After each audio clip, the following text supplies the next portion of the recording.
আসসালামু আলাইকুম ওয়া রাহমাতুল্লাহ। আশা করি সবাই অনেক ভালো আছেন। আজকে আমরা ভার্বের যে মেইন দুইটা classification finite and non finite verb এই দুইটা বিষয় নিয়ে আমরা ধারণাটা একটু ক্লিয়ার করে নেব। Finite and non finite verb আসলে কিসের ভিত্তিতে ক্লাসিফাই করা হয়েছে? সাবজেক্টের নাম্বার ও পারসন অনুযায়ী যে ভার্বটা নির্ণীত হয় সেটা হলো ফাইনাইট ভার্ব, আর যেটা নির্ণীত হয় না সেটা হলো নন ফাইনাইট ভার্ব। তো আমরা এটা একটু দুইভাবে বোঝার চেষ্টা করব। প্রথমত যে টেন্স ইন্ডিকেট করে যে ভার্বটা সেটা হলো ফাইনাইট ভার্ব, আর যে ভার্বটা টেন্স ইন্ডিকেট করে না সেটা হলো নন ফাইনাইট ভার্ব। এবং এই ফাইনাইট এন্ড নন ফাইনাইট ভার্বের যদি আমরা বাংলাতে জানি সমাপিকা এবং অসমাপিকা ক্রিয়া, তখন আরো ক্লিয়ার হয়ে যাবে যে ভার্বটা একটা মিনিং প্রকাশ করে সাবজেক্টের সাথে, সেই ভার্বটা হলো ফাইনাইট ভার্ব। আর যে ভার্বটা একা একা মিনিং প্রকাশ করতে পারে না, মিনিং প্রকাশ করার জন্য তাকে ফাইনাইট ভার্বের সহায়তা নিতে হয় বা ফাইনাইট ভার্ব লাগে, তো সেই ভার্বটা হলো নন ফাইনাইট ভার্ব। এখানে একটা ছোট্ট ধারণা রাখা দরকার যে ভার্ব আমরা জানি কোনো কিছু করা বা হওয়া বোঝায়। তো ভার্ব টেন্স ইন্ডিকেট করে এমন একটা ওয়ার্ড, যদি এই ভার্বটা অন্য কোনো পার্ট অফ স্পিচ হিসেবে ইউজ হয়, ভার্ব হিসেবে ইউজ না হয় মূলত, তখন কিন্তু সেটা আর এই ফাইনাইট ভার্ব থাকে না, মূলত ভার্ব থাকে না, অন্য কোনো পার্ট অফ স্পিচ হয়ে যায়, যার অরিজিন ভার্ব হওয়া সত্ত্বেও সে অন্য কোনো পার্ট অফ স্পিচের কাজ করে। এরকম যখন হবে তখন সেটা নন ফাইনাইট ভার্বের ক্লাসিফিকেশনে চলে যাবে। তো আমরা উদাহরণ দ্বারা বিষয়টা একটু ক্লিয়ার করার চেষ্টা করি। এখানে যদি দেখি যে দে সাবজেক্ট, স্টার্ট একটা ভার্ব এবং থিঙ্ক একটা ভার্ব। তো স্টার্ট মানে শুরু করা এবং থিঙ্ক মানে চিন্তা করা। তো আমরা ধরে নেই যে এখানে এটা একটা সিম্পল সেন্টেন্স, ধরে নেই বলতে মূলত এটা একটা সিম্পল সেন্টেন্স হওয়াটাই স্বাভাবিক। কমপ্লেক্স বা কম্পাউন্ড সেন্টেন্সে একাধিক ক্লজ থাকে এবং একাধিক ক্লজে একাধিক ফাইনাইট ভার্ব, একাধিক সাবজেক্ট থাকবে। সাবজেক্ট যদি উজ্জ্বল থাকতে পারে আবার প্রকাশিতও থাকতে পারে। তো এখানে দে সাবজেক্ট এবং স্টার্ট এবং থিঙ্ক এই দুইটা একটা সিম্পল সেন্টেন্সে কখনো দুইটা ভার্ব বা দুইটা ফাইনাইট ভার্ব থাকা সম্ভব না। একটাকে নন ফাইনাইট ভার্ব রূপান্তর করে দিতে হবে। স্টার্ট মানে শুরু করা, থিঙ্ক মানে চিন্তা করা। তো এখানে আমরা যদি দুইটাই ফাইনাইট ভার্ব হিসেবে কল্পনা করি, তো ধরে নেই যে এই সেন্টেন্সটা আমাদের প্রেজেন্ট টেন্স।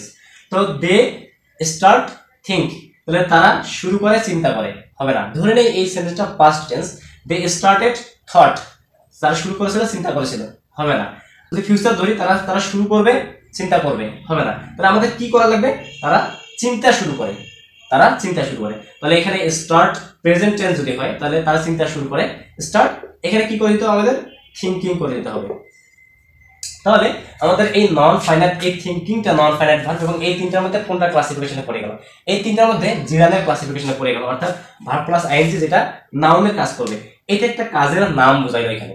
এখানে আমাদের এ ফাইনাইট ভার্ব এবং এ নন ফাইনাইট ভার্ব। এখানে যে কথাটা আমাদের মনে রাখতে হবে যে এই ভার্ব প্লাস আইএনজিটা আমাদের কোনো টেন্সের কারণে হইল না, কারণ এখানে কেউ চিন্তা করতেছে না, চিন্তা করবে এমনও না, চিন্তা করেছিল এমনও না। তাহলে এটা চিন্তা, এটা একটা কাজের নাম। তো এবার নেক্সট উদাহরণটা চলে আসি। ওয়াক মানে আমরা জানি হাঁটা, ইন দ্য মর্নিং, সকালে। এই যে ওয়াক এখানে একটা ভার্ব, বি এখানে ভার্ব। তো বি ভার্বের এখানে আমরা যে কোনো বি ভার্ব বসানোর অপশন আমাদের। তো এখন আসি যে ওয়াক এখানে শুরুতেই ভার্ব, তো শুরুতেই প্রিন্সিপাল ভার্ব আমরা জানি ইম্পারেটিভ সেন্টেন্সে হয়। তো এটা কোনো ইম্পারেটিভ সেন্টেন্স না, কারণ এখানে কিন্তু আরেকটা ভার্ব মাঝখানে আছে।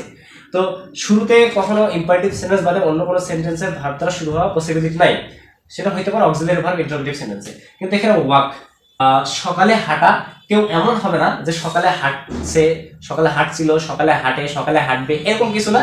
এখানে সকালে হাঁটা অর্থাৎ একটা কাজের নাম। তাহলে আমরা কি করে দিতে পারি? ওয়াকিং ইন দ্য মর্নিং, তখন এই পুরোটা একটা সাবজেক্ট। তাহলে সাবজেক্ট, এরপরে ভার্ব, তারপরে অবজেক্ট বা কমপ্লিমেন্ট এটা। তাহলে এখানে আমরা কি এটা যদি সাবজেক্ট ধরি এবং এটা প্রেজেন্ট টেন্স ধরি, কেন প্রেজেন্ট টেন্স ধরবো? সকালে হাঁটা সবসময় ভালো অভ্যাস, সকালে হাঁটা ভালো অভ্যাস ছিল, হবে না। সকালে হাঁটা ভালো অভ্যাস হবে ফিউচার, এটাও হবে না। সকালে হাঁটা ভালো অভ্যাস। তাহলে এখানে কি বসাবো আমরা? এই সাবজেক্টটা যেহেতু সিঙ্গুলার নাম্বার, তো এখানে বি ভার্ব আমরা কি বসাবো? ইজ বসাবো। তাহলে আমরা টেন্স অনুযায়ী ইজ বসাই দিলাম এবং এ এখানে প্রিন্সিপাল ভার্ব। তো এই ভার্ব প্লাস আইএনজিটা কোনো টেন্সের কারণে হয় নাই, অর্থাৎ টেন্সের কারণে যদি হইতো তাহলে ভার্ব প্লাস আইএনজি কোন টেন্সে হওয়া সম্ভব? কন্টিনিউয়াস টেন্সে। তখন am, is, are, was, were, shall be, will be এই ধরনের কোনো বি ভার্ব থাকতো, তারপরে ভার্ব প্লাস আইএনজি থাকতো। কিন্তু এই যেহেতু কোনো টেন্সের কারণে হয় নাই, এখানে নন ফাইনাইট ভার্ব এবং ওয়াকিং ইন দ্য মর্নিং এই পুরোটা এটা একটা নাউন ফ্রেশ। তো আমরা অধিকাংশ ক্ষেত্রে মনে রাখতে পারি যে ভার্ব দ্বারা যদি সেন্টেন্স শুরু হয় এবং সেই সেন্টেন্সটা অ্যাসার্টিভ যদি হয়, তাহলে সেই ভার্বটাকে নাউনে রূপান্তর করে দিয়ে সেটা সাবজেক্ট হিসেবে বসে, বা অবজেক্টের জায়গাও সেম কাহিনী হতে পারে। তো এখানে এই ভার্ব প্লাস আইএনজি দিয়ে জিরান না করে দিয়ে আমরা আরেকটা কাজ করতে পারি, সেটা হলো ইনফিনিটিভ করে দিতে পারি। এর কারণ হলো আমাদের ইনফিনিটিভও কিন্তু সাবজেক্ট অবজেক্ট বা কমপ্লিমেন্ট হিসেবে ব্যবহৃত হয়। তখন to walk in the morning, এটার মিনিংও একই হবে, সকালে হাঁটা। ঠিক একইভাবে আমরা এর আগে যে এক্সাম্পলটা দেখলাম, এখানে কিন্তু আমরা দে স্টার্ট টু থিঙ্ক এরকম কিছু একটা করে দিতে পারি, তখন মিনিংটা একটু চেঞ্জ হয়ে যায়। তো তারা চিন্তা করতে শুরু করে, এরকম হবে। আর এখানে স্টার্টেড যদি দেয় তাহলে তারা চিন্তা করতে শুরু করেছিল। তো এখানে কখন ইনফিনিটিভ এবং কখন জিরান, এই জিনিসটা বোঝার আগে আমরা নন ফাইনাইট ভার্বের তিনটা জিনিস একটু বোঝার চেষ্টা করি। তো ইনফিনিটিভ আমরা অধিকাংশ ক্ষেত্রে কোথায় পাবো? কোনো উদ্দেশ্য বোঝাইতে, অর্থাৎ টু রিড পড়তে, টু ইট খাইতে, টু গো যাইতে, এরকম তে ভার্বের সাথে তে লাগবে যখন, অর্থাৎ একটা উদ্দেশ্য বোঝাবে, তখন আমরা অধিকাংশ ক্ষেত্রে ইনফিনিটিভ বুঝি। তবে ইনফিনিটিভ কিন্তু কোনো কাজের নাম, অর্থাৎ সাবজেক্ট অবজেক্ট কমপ্লিমেন্ট হিসেবেও বসে। আবার জিরান মানে verb plus ING equal noun, নাউনের কাজ করবে। এখানে এই জিরানটা সাধারণত সাবজেক্ট বা অবজেক্টের জায়গায় অধিকাংশ ক্ষেত্রে বসে। এই যে নাউন যেহেতু সাবজেক্ট বা অবজেক্ট হিসেবে নাউন বা প্রোনাউন বাদে অন্য কোনো পার্ট অফ স্পিচ বসতে পারে না, তো সেই জায়গায় যদি কখনো ভার্ব বসাতে হয় আমাদের, তখন সেটা নাউন করে দিতে হয় এই জিরানের মাধ্যমে। তারপরে পার্টিসিপল যদি আসি, তাহলে পার্টিসিপল বেশিরভাগ ক্ষেত্রে অ্যাডজেক্টিভের কাজ করে। তো সেই ক্ষেত্রে আমরা তিনটা ভাগে ভাগ পাই পার্টিসিপলের, তাহলে প্রেজেন্ট পার্টিসিপল, পাস্ট পার্টিসিপল এবং পারফেক্ট পার্টিসিপল। তো প্রেজেন্ট পার্টিসিপল আমরা কাকে বলবো? একটু আগে ছিল ভার্ব প্লাস আইএনজি, যেটা নাউনের কাজ করবে, তখন সেটা জিরান। এবং প্রেজেন্ট পার্টিসিপল এটাও ভার্ব প্লাস আইএনজি, তবে এটা অ্যাডজেক্টিভের কাজ করবে, কোনো নাউন বা প্রোনাউনকে ডিসক্রাইব করবে, নাউন বা প্রোনাউনের দোষ গুণ অবস্থা এরকম কিছু একটা বোঝাবে। আর পাস্ট পার্টিসিপল আমরা পড়ছি ভার্বের তিনটা form, present, past, past participle. সেই পাস্ট পার্টিসিপলটাই আসলে এই পাস্ট পার্টিসিপল। তবে এখানে নন ফাইনাইট ভার্বের পাস্ট পার্টিসিপল টেন্সের কারণে পাস্ট পার্টিসিপল হবে না, এটা অ্যাডজেক্টিভের কাজ করবে, কোনো নাউন বা প্রোনাউনকে ডিসক্রাইব করবে। পারফেক্ট পার্টিসিপল হলো হ্যাভিং প্লাস ভি3, যেটা রাইট ফর্ম ভার্বে আমরা খুব কম পাই বা পাই না, এই জন্য এটা এখন আমরা আলোচনা করতেছি না। প্রেজেন্ট পার্টিসিপল এবং জিরান এই দুইটাই কিন্তু ভার্ব প্লাস আইএনজি, তবে টেন্সের কারণে ভার্ব প্লাস আইএনজি না। তাহলে present participle verb plus ING, এটা নন ফাইনাইট ভার্ব এবং অ্যাডজেক্টিভের কাজ করবে। কিন্তু present participle verb plus ING যদি টেন্সের কারণে হয়, এম, ইজ, আর, ওয়াজ, আর এগুলোর পরে হয়, তখন সেটা ফাইনাইট ভার্বের প্রেজেন্ট পার্টিসিপল। একইভাবে পাস্ট পার্টিসিপল, এই ভি3 ফর্মটা আমরা বিভিন্ন ক্ষেত্রে দেখি, প্যাসিভ ভয়েসের প্রিন্সিপাল ভার্ব ভি3 ফর্মে থাকে, যে কোনো পারফেক্ট টেন্সের প্রিন্সিপাল ভার্ব ভি3 ফর্মে থাকে। তো সেগুলো আসলে ফাইনাইট ভার্বের ভি3 ফর্ম, কারণ সেগুলো টেন্সের কারণে হয়েছে। কিন্তু যদি ভি3 ফর্ম কোনো টেন্সের কারণে না হয়ে অ্যাডজেক্টিভের কাজ করে, তখন সেটা কিন্তু আমাদের নন ফাইনাইট ভার্বের ভি3 ফর্ম। আমরা একটু পরের এক্সাম্পলটাতে খেয়াল করি। দে ড্যাশ, টেক আছে ভার্ব, এ পোস্ট একটা ভঙ্গিমা, ড্যাশ ফল আপন ইট, ফল মানে পড়া বা পতিত হওয়া। তো এখানে ধরে নিই আমরা সেন্টেন্সটা প্রেজেন্ট টেন্স, আমাদের কিন্তু প্যাসেজ দেখে বুঝতে হবে পুরো প্যাসেজটা প্রেজেন্টে হবে নাকি পাস্টে হবে, বা যে কোনো একটা সেন্টেন্স প্রেজেন্টে হবে নাকি পাস্টে হবে। তো ধরে নিই আমরা সেন্টেন্সটা প্রেজেন্ট টেন্স, তাহলে এখানে টেক তারা নিয়েছিল, এ পোস্ট একটা ভঙ্গিমা নিয়েছিল, প্রস্তুতি নিয়েছিল।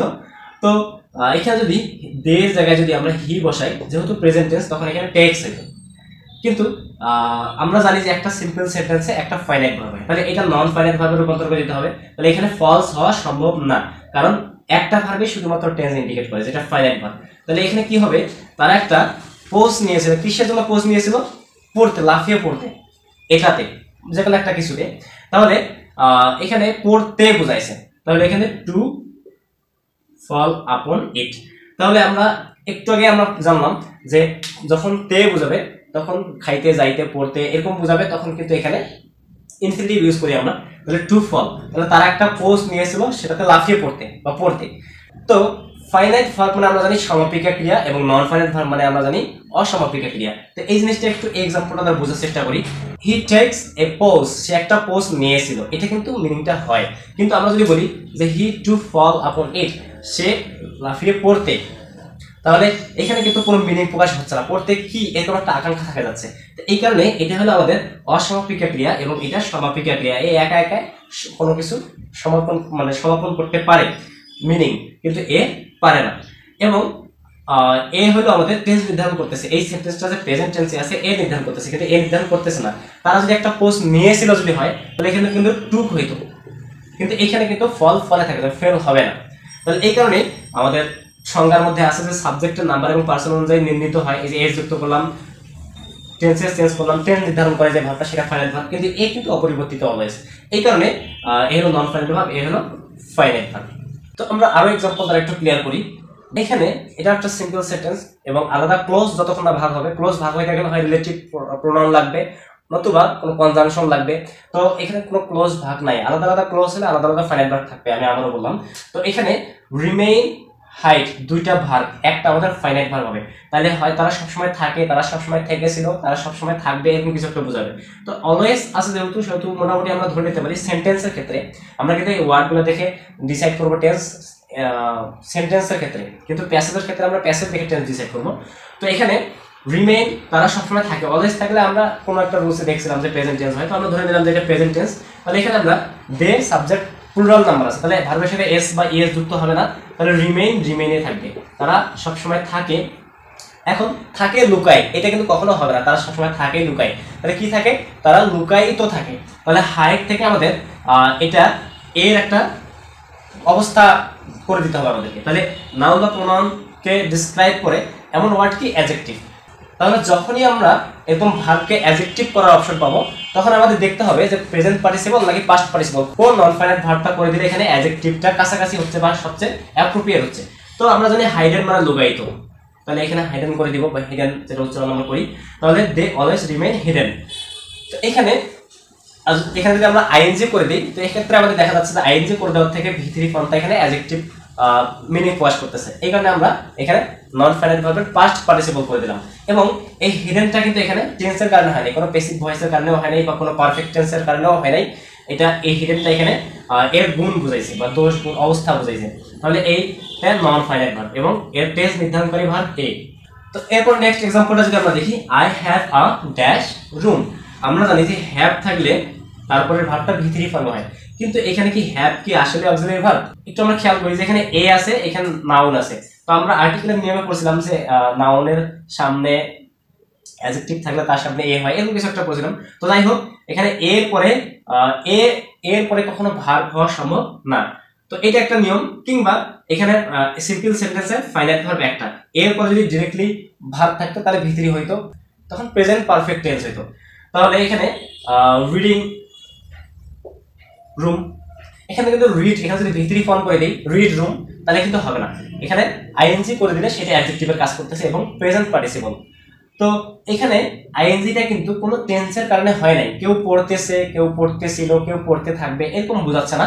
এই আইএনজিটা কোনো কন্টিনিউয়াস টেন্সের কারণে হয় নাই, এই আইএনজিটা এই রুমটার একটা ডেসক্রিপশন, অর্থাৎ এই রুমটাকে ডিসক্রাইব করে এই ওয়ার্ডটা। আমাদের কি মনে রাখতে হচ্ছে যে ইনফিনিটিভ উদ্দেশ্য, যাইতে, পড়তে, খাইতে, এরকম কিছু একটা বোঝায়, উদ্দেশ্য বোঝায়, তখন ইনফিনিটিভ হয়। এবং মাঝে মাঝে সাবজেক্ট, কোনো কিছুর নাম, কাজের নাম, এরকম কিছু বোঝায়, সাবজেক্ট অবজেক্ট কমপ্লিমেন্ট। আবার জিরান, এটা অধিকাংশ ক্ষেত্রে কি বোঝায়, কারণ সাবজেক্ট অবজেক্ট এক কথায় কোনো কাজের নাম, কারণ এটা আমরা কি জানি নাউন ভার্ব প্লাস আইএনজি। এবং পার্টিসিপল আমরা তিনটা ভাগে ভাগ করতে পারি, present participle, verb plus ING যেটা অ্যাডজেক্টিভের কাজ করবে, পাস্ট পার্টিসিপল ভি3 অ্যাডজেক্টিভের কাজ করবে। তাহলে এই ভার্ব প্লাস আইএনজি, এই ভার্ব প্লাস আইএনজি কিংবা এই ভি3 এগুলো কোনোটাই টেন্সের কারণে হবে না, কোনো সেন্টেন্সের টেন্স নির্ধারণ করবে না। যদি ওই সেন্টেন্সের টেন্স চেঞ্জ করে দেয় আমরা, তো আমাদের finite verb plus tense change করে দিতে হবে, এগুলো অপরিবর্তিত থাকবে। তো আমি আশা করি আমাদের finite and non finite verb সম্পর্কে ধারণা ক্লিয়ার হয়ে গেছে। এবং এক্ষেত্রে আমাদের সবচেয়ে বেশি যেটা মনে রাখতে হয় যে একটা সিম্পল সেন্টেন্স, একটা ফাইনাইট ভার্ব, আর বাকি যতগুলো ভার্ব থাকে না কেন সেই ভার্বগুলোকে আমাদের এই নিয়মগুলো অনুযায়ী নন ফাইনাইট ভার্বে রূপান্তর করে দিতে হয়। সবাই ভালো থাকবেন, সুস্থ থাকবেন, আসসালামু আলাইকুম।